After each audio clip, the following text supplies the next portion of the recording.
What's up, people? I hope you're all feeling well. It's about that time again. Time for the annual Boxing Awards 2014. And this year I got 7 categories. And the categories are as follows: Comeback of the Year, Knockout of the Year, Upset of the Year, Prospect of the Year, Performance of the Year, Fight of the Year, and Fighter of the Year. Now, as far as Comeback of the Year goes, this category is basically about which fighter was able to resurrect their career most effectively in 2014. And for me, it was Amir Khan, because many people, including myself, had really written Khan off after his loss to Danny Garcia and subsequent poor performances against the likes of Carlos Molina and Julio Diaz. I really thought Khan was damaged goods. I didn't think he'd be able to change up his style enough to compensate for his poor punch resistance, and I didn't expect him to do much at 147. Now, the wins against Devon Alexander and Luis Collazo, they're not amazing wins. They're not the absolute top shelf welterweights, but they're still solid opposition. And he won those fights by dominating both guys. There was no shaky moments. There was nothing like that. It was complete domination. And they were 2 of the best performances of Amir Khan's career. And to produce that after the previous years he's had, I thought that was impressive. So Amir Khan made my Comeback of the Year. Next category, Knockout of the Year. There was actually quite a lot of good knockouts in 2014. A lot of fights to choose from. You had people like Carl Froch knocking out Groves in a rematch. There was Amir Mansour against some African guy. I can't remember the guy's name now, but that was a great knockout, memorable knockout. There was a lot of knockouts, a lot of memorable punches going in. But me personally, my Knockout of the Year has to be Vladimir Klitschko knocking out Kubrat Pulev, because of the suddenness of the knockout, the way he set the left hook up. Vladimir Klitschko is well known for his jab, and Kubrat Pulev was able to take Vladimir's jab away. But Vladimir said, okay, you want to take my jab away? Here, have a left hook instead. And he was able to use that punch very, very effectively throughout the fight and set it up magnificently. So I thought it was a great knockout. Pulev's face before the left hook landed was relatively unscathed. After he got hit with that left hook, Pulev's face was a mess. It literally destroyed his cheekbone. So that's my Knockout of the Year, Vladimir Klitschko's knockout over Kubrat Pulev. Next category, Upset of the Year. There wasn't that many upsets in 2014. Not monumental upsets that I can remember off the top of my head anyway. Please correct me if I'm wrong in the comment section below. I'm sure some of you guys will remember some of the upsets that I've forgotten. But off the top of my head, I can't really remember any massive upsets. And for that reason, my Upset of the Year is Miguel Cotto versus Sergio Martinez. Yes, there was definitely a large contingent of people who felt that Miguel Cotto was going to win. And that's because Cotto's got a lot of fans. And when a fighter has a lot of these hardcore fans, they're going to pick him to win no matter what. Right? Those same fans who picked Cotto to beat Sergio Martinez also picked Cotto to beat Austin Trout. And he lost the Austin Trout fight, you know. So hardcore fans are going to pick their fighter no matter what. So to me, they don't really get that much credit for that. But out of the neutral fans, there wasn't that many people that I saw that was picking Miguel Cotto. There was some, don't get it twisted. Some of you guys do deserve credit, but the majority of people, of neutral fans, were picking Sergio Martinez.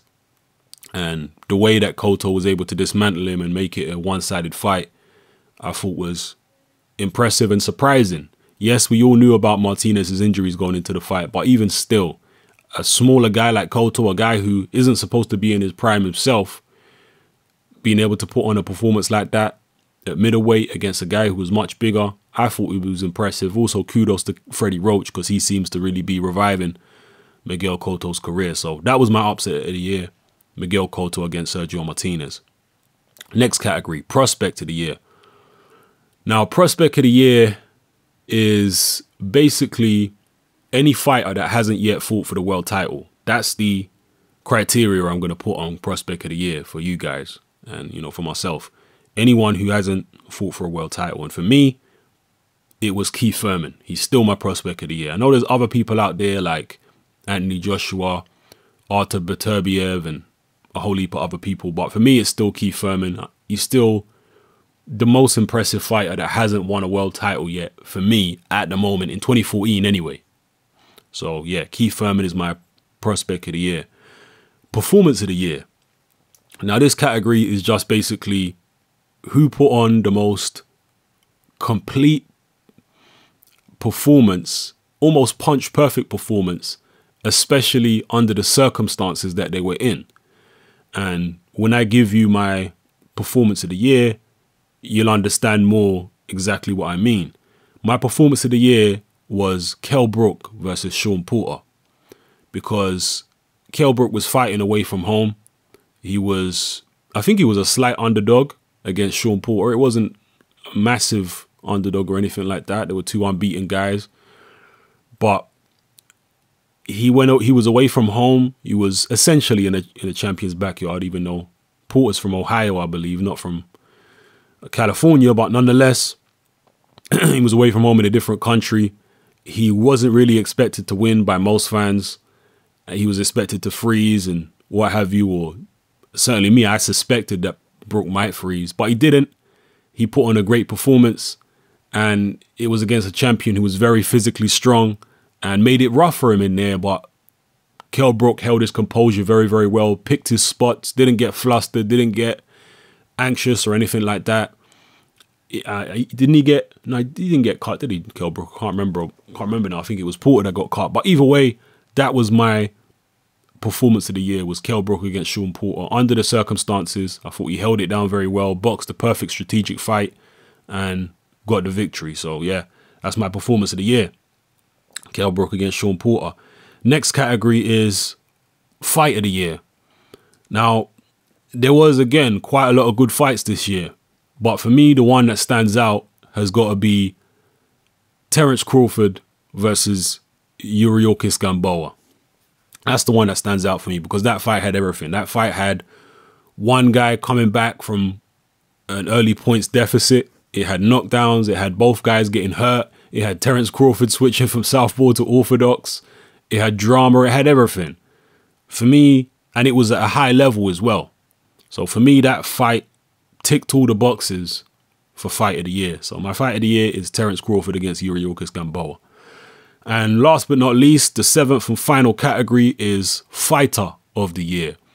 Now, to me, there hasn't really been a standout fighter of 2014. I have to be honest. There hasn't been one guy who I've just felt has taken the boxing world by storm. You've got guys out there like Sergey Kovalev doing his thing. Gennady Golovkin's been doing his thing. Obviously, Carl Froch had that good win against Groves. And, you know, there's been a whole heap of fighters out there. Vladimir Klitschko still doing his thing.